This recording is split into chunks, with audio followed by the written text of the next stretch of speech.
and remind people of the road to the Olympics themselves this summer. Byddwn ni lliwgar iawn bob dydd Gwener yn ein pwysau ti. Gymnastics preparation. Manon.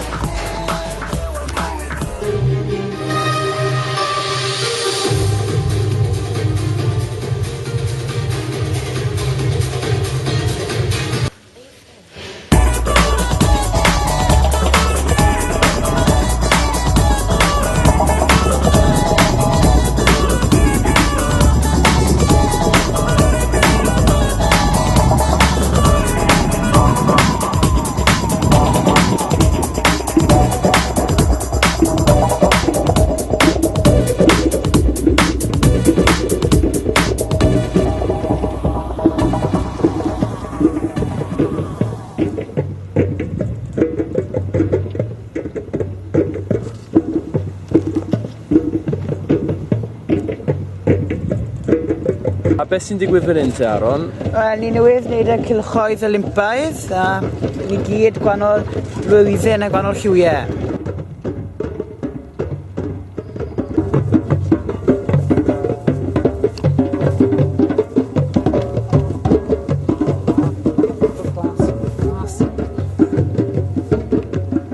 Lynn Broderick, 560 officer, Ysgol Tregeban, Ysgol Pantycelyyn.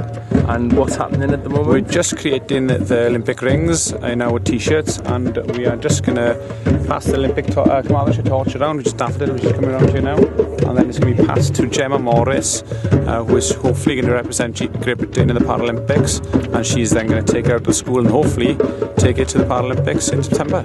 Brilliant, diolch yn fawr.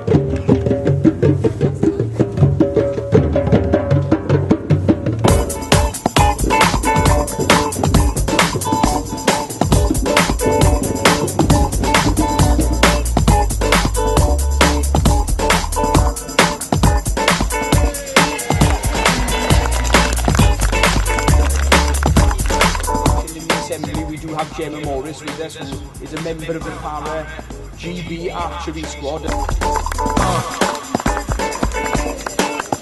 From the point where Rhys Williams and Avon Valley people handed the torch over at the very start of this relay to the Ysgol Pantycelyn ambassadors.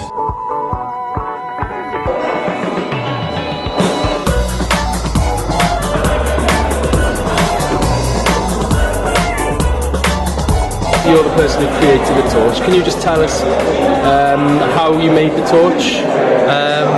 Well, it was like a group of us. We all came up with a design and everything, and then the hardest bit was getting it into shape, like the actual main bit to bend everything. That was really hard. So how long did it take altogether? About 2-3 months. Wyt ti'n meddwl bod y Taith Fflam wedi cael unrhyw effaith ar yr ysgol? Ydw, oherwydd oedd hyd yn oed y cyfryngau wedi dod mewn a popeth, oedd wedi inspiro'r plant i wneud fwy mewn chwaraeon. To raise awareness, create excitement, and I'm sure will increase participation and interest. Are you surprised by what's happened? Yes, I'm amazed by it. Okay. Well, from the fact I just made it for a small event, and it's just ended up becoming such a big event around Carmarthenshire, it's amazing.